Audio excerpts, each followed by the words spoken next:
What's going on, guys? This is Paul with ReliGym, and today's Mobility Monday video is going to be all about overhead squat and front squat mobility.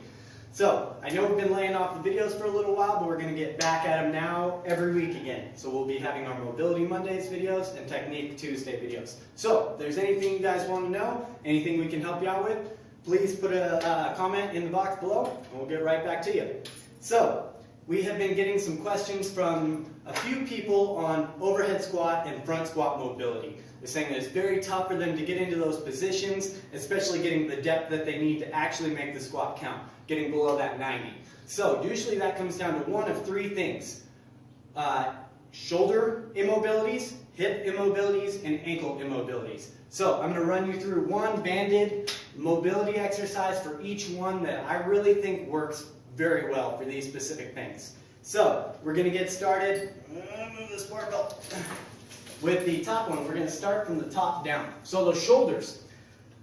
Front squat's important, more important with the overhead squat. You really need to be able to get that position right overhead. And a lot of people get stuck out here. They don't have that mobility to get directly overhead without pushing that chest back and getting in a really bad position for your spine. With front squat, like I said, you still need it, not as much, to be able to get those elbows up high, so that way when you're coming down, you don't droop forward and drop that weight. So, how do we do that? The best banded stretch I know for this is, it's really, really simple, but it's really, really effective. I used to have a lot of problems with these positions. I started doing this 3 minutes a day on each side before and after I would work out, and now I got it down pretty well. So, what we're going to do, you're going to slide your arm through the band, thumb up. So we're going to lean forward into this a little bit, making sure that we're not getting that arched back. We're going to keep that core nice and tight, glutes tight, thumb back to the band. We don't want our palm up. We want our palm facing towards us, right? Keep that core straight, relax, and just lean into that stretch. Make sure you're not arching, make sure you're nice and straight, and just let that band pull your arm back towards your elbow. So you want to just release. You're going to feel a good stretch through your tricep, through your lat, and a lot in your shoulder. So just kind of feel it around. A lot of times I'll kind of scoop from side to side and let it kind of pull in different directions. Just making sure that core is straight. And then one thing that I really like to do is active resistance. So once I've been here for about 30 seconds, I'm going to start pulling with my elbow. I'm going to be pulling it down this way, right? Pull, pull, pull, and I'm exhausting that muscle for about 5 to 10 seconds. And then relax. And just let it pull back a little bit further each time. Just remember that when you let go, you're not arching that back. So we're going to keep this for about 3 minutes on each side. And I know that feels like a long time. So if you're not used to it, come out, relax. Sometimes you'll get, because of where the band is on your brachial artery, your fingers start getting numb. Let it loosen up and accumulate 3 minutes on each side. So even if you have to take little 10-second breaks, get right back into it. And I want you to build 30 seconds, start like 30 seconds, stop for 10 seconds, 30 seconds, and build up to 3 minutes. Then eventually just sit in there for 3 minutes. It's going to be uncomfortable, but it's going to do wonders for your shoulders. So that's going to help get that arm into position here without arching that spine. Getting your elbows high specifically. So now we're going to start working down to our hips. So a lot of people feel like they're pretty flexible in their hips. They can move down, they can touch their toes, they have good flexion coming up here. But when people start to feel like they don't, a lot of times it's not even a flexibility in the muscles. What it's going to be is kind of a binding in the synovial joint. So in our joints, without getting too far into the weeds here, you have a sac of synovial fluid that kind of gets in the joint. And think of it as like a cushion for the joint. And what happens, and that gets really binded and tight. And that's why a lot of people, when they get into that squat, they're like, man, it feels like everything's compressed into a spot and not loose to where you can drop down. So this is going to help relieve that. So we're going to get this about hip height. I'm going to set our leg in it. I'm going to do the other side so you guys can see it a little bit better here. You're going to get it almost right up like a diaper, right in the joint. And this blue band might even be a little small for this. It's the biggest one I have here at the gym. I usually use the fat black bands. So we're going to come forward, drive the leg that's banded forward, until you have a nice pull on it. But what we're going to do is we're going to keep that tall chest. We don't want to roll down like this. Tall chest, knees slightly bent, and lean forward. And let it kind of pull your hip back. And from there, I'm going to rock back and forth on this, stretching out my hamstring, stretching out my entire posterior chain, and just let this do work, pulling it back. Bands pulling the entire rack around. So like I said, generally I would have a thicker band. I use the rogue rack at the gym that's actually bolted to the ground so it's not moving. But you guys get the picture. So what this is doing is it's actually separating the joint a little bit, relieving pressure in that synovial joint. And that is really going to help open up when you're in the bottom of the squat. So again, we're going to build up to 3 minutes on this. And I like to do this movement here and also bring that chest down further and really feel that tension in the hamstring and just work it out.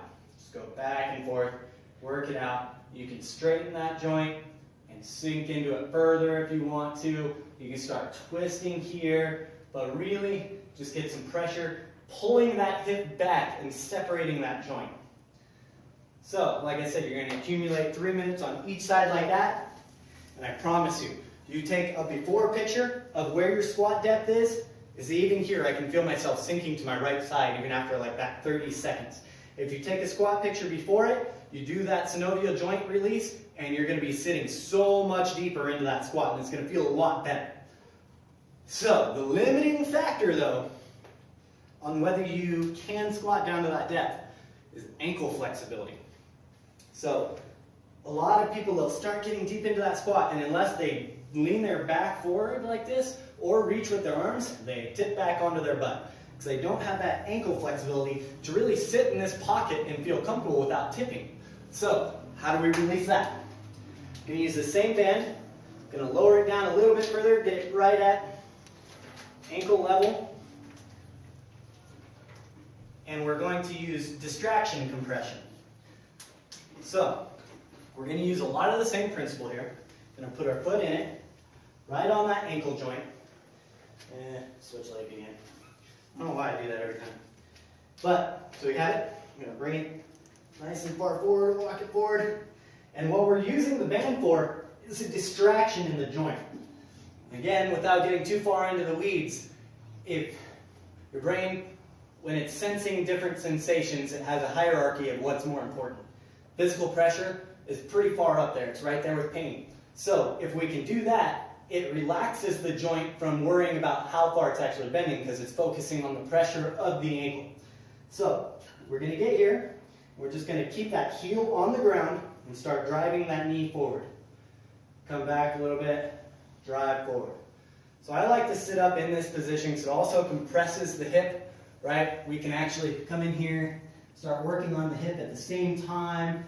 We can come up high and start stretching out our psoas and our hip flexor here, as long as we're keeping that core straight. We don't want to arch again. But the main goal is driving that knee forward and really flexing that ankle as far as we can. A lot of people are only going to get to about here. You need to really drive forward and distract that ankle. And you'll feel it as you come forward. You'll be muscle guarding. Your ankle will be kind of tight. And as soon as you start focusing on it, breathing, you can feel that ankle relax, and you'll sink into it even further. Again, we're going to be working up to 3 minutes on either side. Just not so far that you're causing pain. This isn't an active stretch. We're not really pushing hard into it. We're letting our body relax and fall into it, and just kind of collapse over. So that's how we're going to get that nice ankle flexion here that we need for our squats. So now that I'm all loose on one side and not the other, I'm going to go over this again. So the shoulder stretch. That's going to get our shoulder nice and into place where we need it. The synovial release in our hips. That's going to help us be able to not feel binded up when we're getting down into this position. And the ankle distraction stretch, that's going to help get this flexion to where we can sit here comfortably, chest nice and upright, and we're not falling over, right? That way, all in all, we have that perfect overhead squat. Or front squat, depending on which one we're working on. So, those are our 3 banded stretches that we're going over to get you a better overhead and front squat. If you have any other questions on these movements, or anything else that you're struggling with, just let us know. And we'll get a video together for you as quick as we can. So check out www.religym.org. See how you can help support us in our project to help get kids off the streets and into gyms for free. And take it easy, train hard. Later, guys.